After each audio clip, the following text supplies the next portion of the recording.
Yo, what's up everyone? My name is Andrew Warren and I just have a little bit of like a news video for you all today. I don't have a lot of topics to talk about, but I did notice this news article just recently get put out there like 20 minutes ago.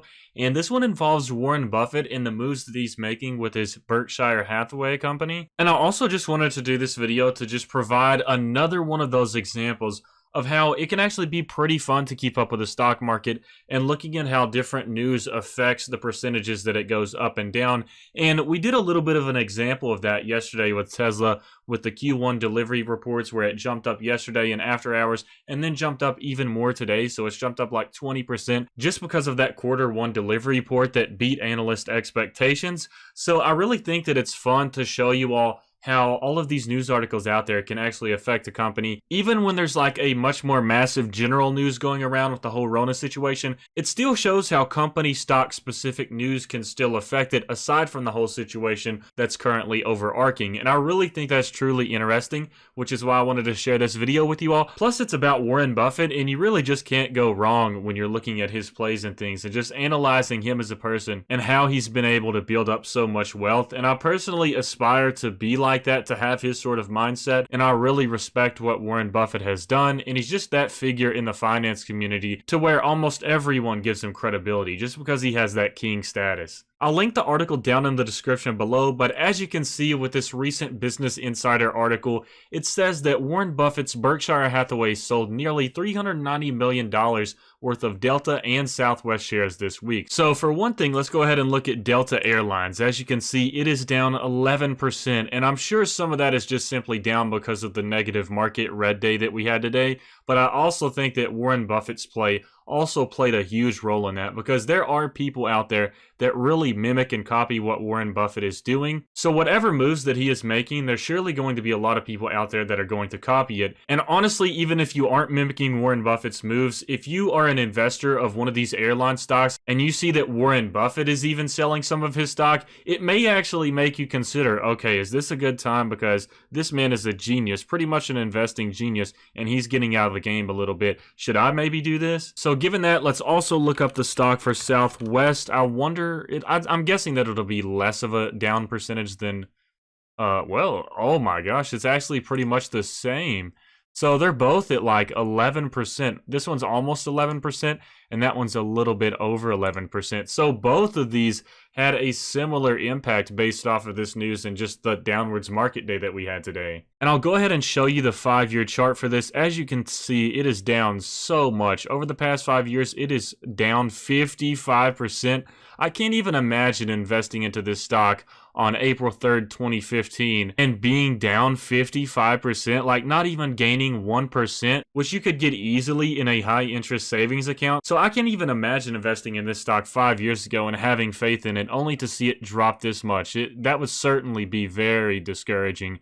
And let's go ahead and check out the other one, Southwest Airlines. I'm assuming it's about the same. At least 5 years ago, it was a little bit closer to this point. But for sure on Delta Airlines, I really feel for those people.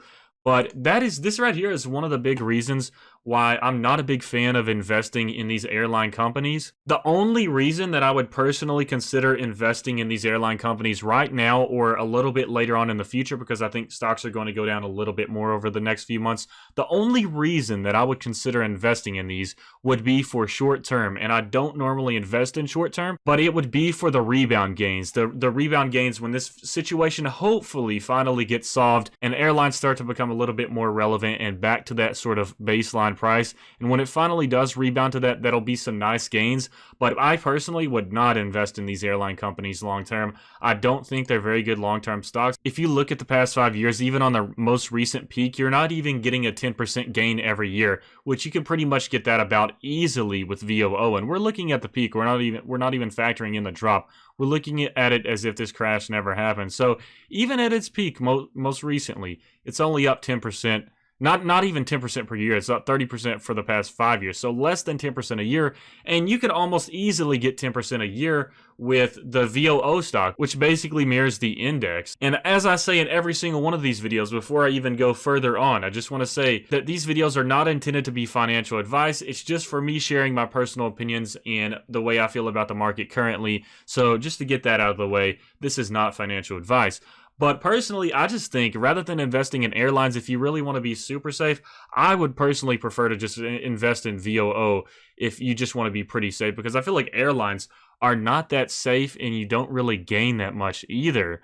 Like I said, if you look at the recent peak, let's look at the recent peak on Delta Airlines. As you can see right here, recent peak was on February 14th, and it was up again only 30%, so not even 10% a year. But anyways, going on further into the article, it said that $390 billion worth of shares in Delta and Southwest Airlines were sold. However, one thing to realize, and it kind of makes this news seem like less of a big deal, is that this only made up for the part that Warren Buffett sold from Delta was only 20% of what he actually owns fully in Delta, and the part that he sold for the Southwest Holdings were only 4% of what he owns in that. So it's actually not him selling like 50% of the stock. 20% is pretty significant in Delta, and I definitely see why he did that, because like I said, Delta has performed a little bit worse if he bought 5 years ago compared to like Southwest, as you can see, or at least it seems so. But I'm sure 20% is still a big deal when we're talking about big money like this. Well, I'm reading the article right here, and it says he sold nearly a fifth of Delta, which you would assume would be like 20%, but if you go further on down to this, it says he only sold like an 11% stake in Delta. So I guess that's not as much as we really expected. That's not really a fifth, that's more like a tenth. But I guess as you can see, it says he sold just 11% stake in Delta and a 4% stake in Southwest, it says.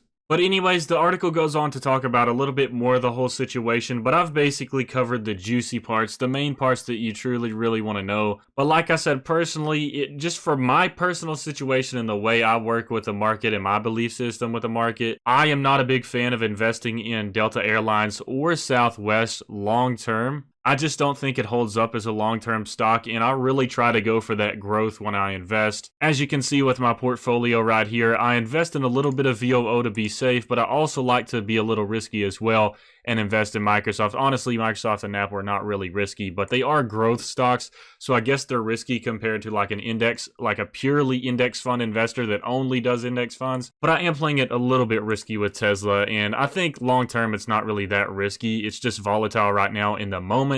But you could say an index fund investor only would probably say these stocks are a little bit more risky, considering that each of them makes up about 25% of my portfolio. As you can see with Microsoft, it is a very good growth stock in my opinion, and it takes up about 27% of my portfolio.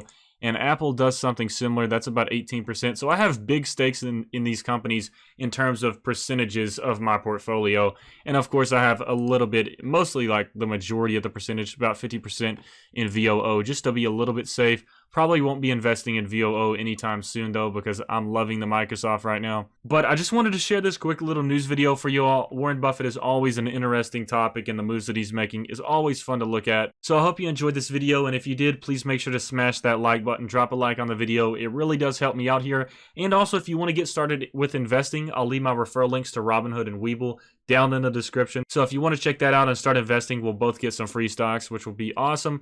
But I hope you all enjoyed this video, and I hope you have a fantastic weekend.